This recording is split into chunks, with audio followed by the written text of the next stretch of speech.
Hello, everybody. David Shuster here. Another day, another example of Donald Trump's federal police overreach. To the American people watching, this is what calling out a failed system looks like.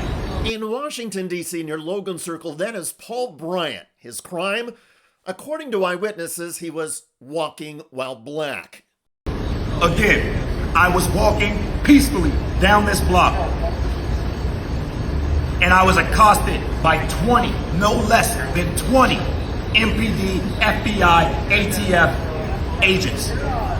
And what the federal officers don't realize yet is that Bryant is a military veteran and a successful corporate attorney.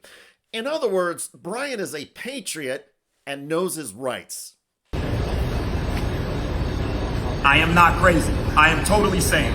I have complied with all of these officers' requests, and 30 minutes after being detained, I remain detained and not able to go.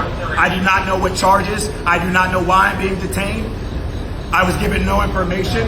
No officers are offering me any type of credence, no type of respite, nothing.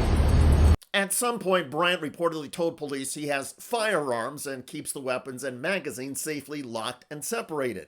That seems to have caused the agents to go for some sort of gun charge, which is in keeping with the Trump-ordered efforts by federal police across the city. Never mind, of course, that Bryant is legally entitled to have weapons and is storing them safely. But police assumed Bryant was dangerous. They went hands-on and kept insulting him, he says. Simply stand here, you and be handcuffed while we wait to find magazines that do not exist, or we will find one for you. I assume that is the case. Propaganda 1639 Park Road.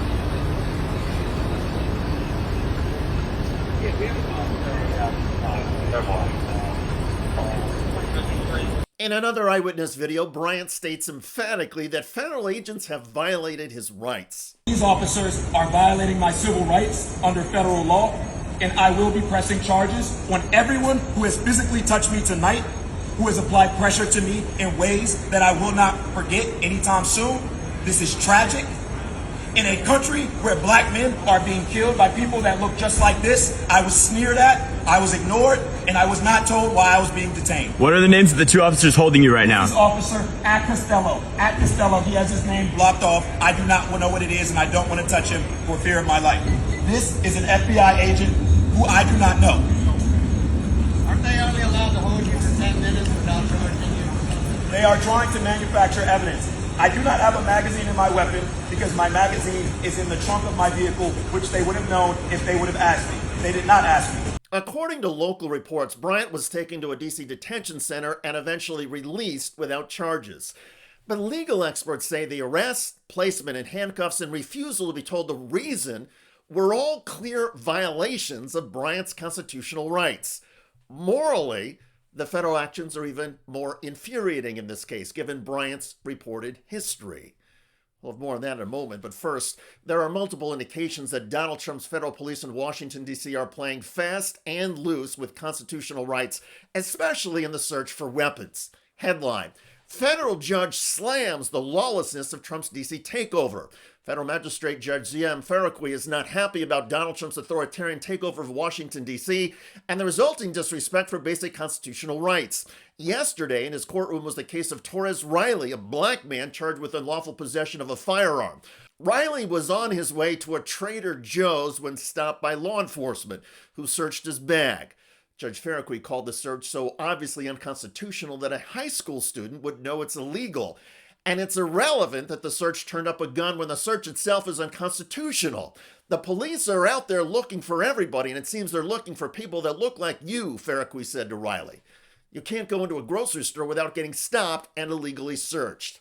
Riley spent 7 days in a D.C. jail before the Justice Department recognized the detention violated his constitutional rights and dismissed the charges. Judge Farrakwi blasted the federal prosecutors for arresting Riley in the first place. Quote, "Lawlessness cannot come from the government. We're pushing the boundaries here. We're beyond the boundaries, and something is going to have to break." Judge Farrakwi then apologized to Riley on behalf of the government and pointed out how fragile constitutional protections have become. Quote, "This is on your record forever," the judge said of the arrest. The 7 days you spent in jail, nothing can undo that. It's not clear if Torres Riley is going to sue the Justice Department. But back to attorney Paul Bryant, who we started this video with and who was vowing a lawsuit for the racial profiling of him. Again, I was walking peacefully down this block,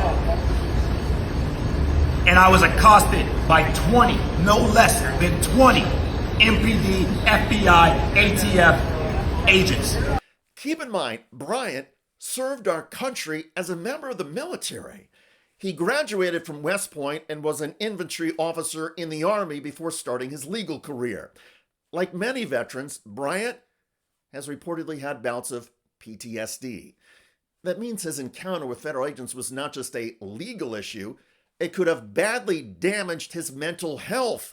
And when police, instead of showing empathy and respect, arrest first and worry about basic humanity later, it can be especially traumatic for people who have already suffered.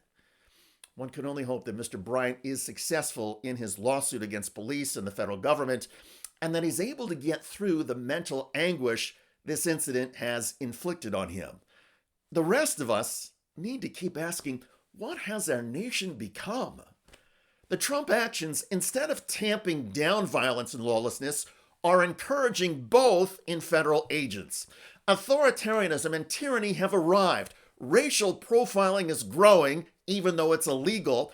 And the Constitution, along with basic decency, they are both being shredded.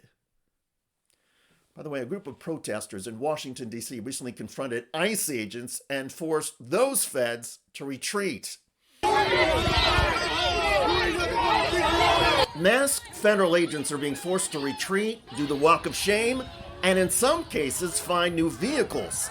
In Los Angeles, that ICE SUV was parked illegally on the sidewalk, so a tow truck driver pulled the vehicle away as delighted bystanders showered the agents with expletives.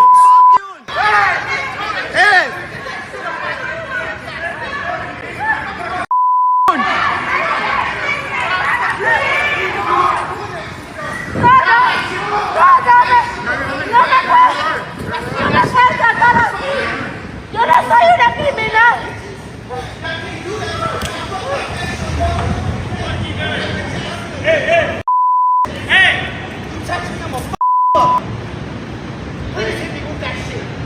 You touched me and I'm going to F you up, said the man in the black jacket to ICE. He apparently called or helped the tow truck driver.